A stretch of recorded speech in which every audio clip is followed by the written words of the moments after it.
discriminations, on peut les définir au regard de différentes sciences sociales.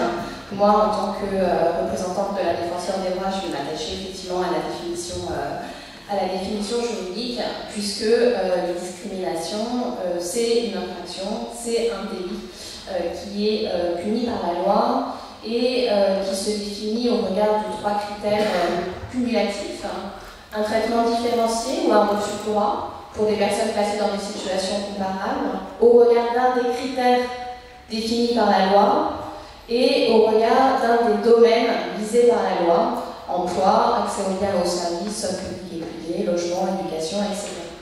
Donc cette définition un peu générale, en fait, elle provient d'une loi de 2008 qui portait une transposition en fait, d'une directive européenne.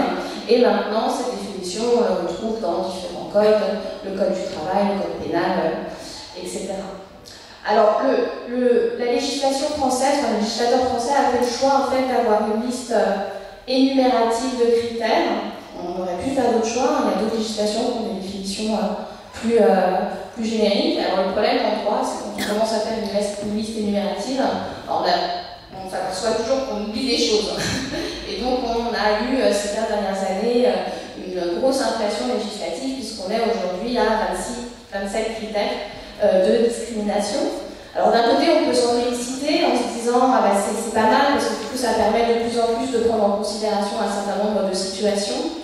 Et puis il y a quand même aussi un écueil, le risque c'est de perdre en visibilité et de diluer en fait notamment les critères les plus importants à l'intérieur d'une liste qui peut perdre du sens. Voilà, je vous dis les deux.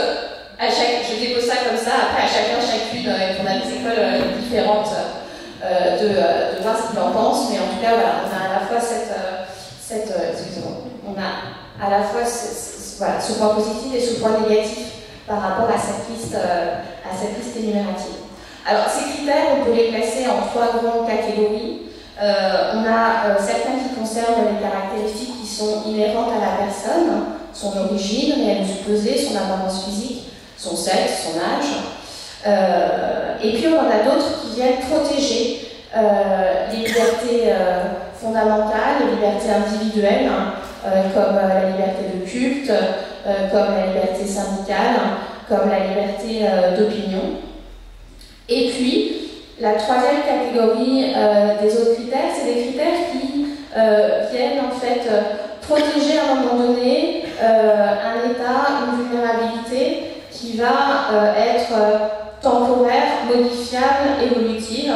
Par exemple, c'est le critère du handicap, de l'état de santé, de la perte d'autonomie, du lieu de résidence, de la situation de famille, avoir des enfants, ne pas avoir d'enfants, être en famille monoparentale. Et puis la particulière vulnérabilité économique, un critère dont on n'entend pas souvent parler, alors qu'il fait vraiment écho en fait, aux inégalités socio-économiques, et qu'on peut le définir comme recouvrant en fait, tout ce qui relève de la précarité sociale.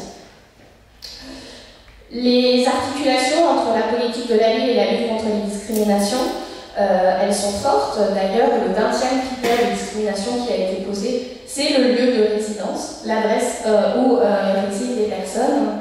Et puis, elles sont fortes aussi parce que l'impact du territoire sur la trajectoire des individus, elle tient à la combinaison, et notamment en matière de discrimination, elle tient à la combinaison de différents critères qui viennent s'ajouter au lieu de résidence.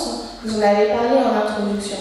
Il y a également l'origine réelle et supposée. Il y a également, on retrouve aussi la particulière vulnérabilité économique dont je vous parlais tout à l'heure. Il y a aussi la religion, le patronyme, l'apparence physique, la situation de famille, qui participent en fait et qui viennent se cumuler. Certains diront c'est l'intersectionnalité en fait des critères et qui viennent parler en fait du territoire et de l'impact de la combinaison de ces critères dans le parcours des individus et dans leur relation à la société et comment surtout la société en fait vient impacter à différents endroits en fait des comportements, enfin générer, coproduire, reproduire des comportements discriminatoires. Alors on aura l'occasion d'en reparler, mais il y a beaucoup d'études ces dernières années qui montrent qu'en France et en Europe on a une énorme augmentation des comportements discriminatoires et des actes haineux.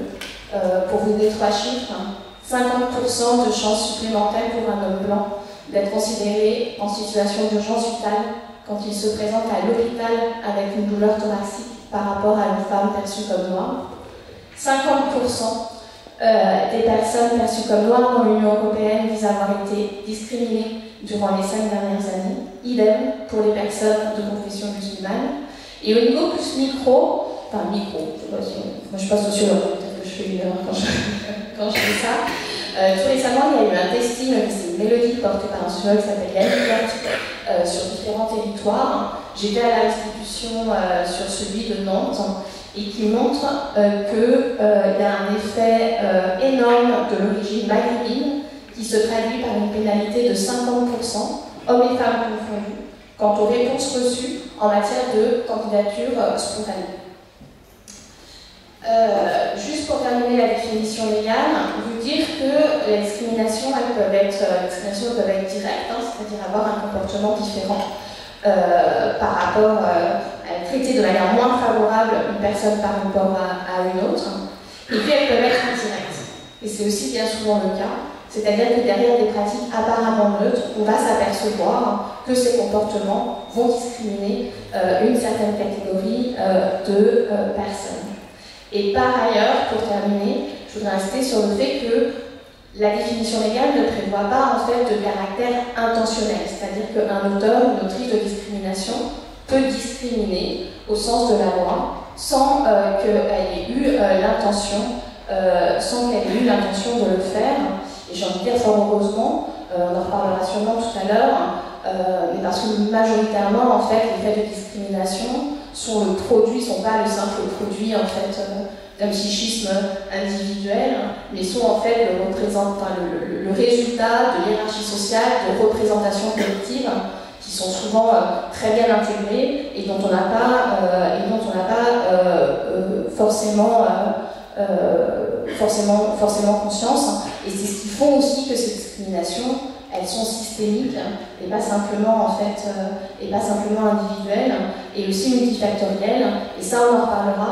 C'est un des freins du droit qui, à l'heure actuelle, ne permet pas suffisamment en tout cas, de reconnaître ni le côté des discriminations systémiques, ni le côté des discriminations multifactorielles.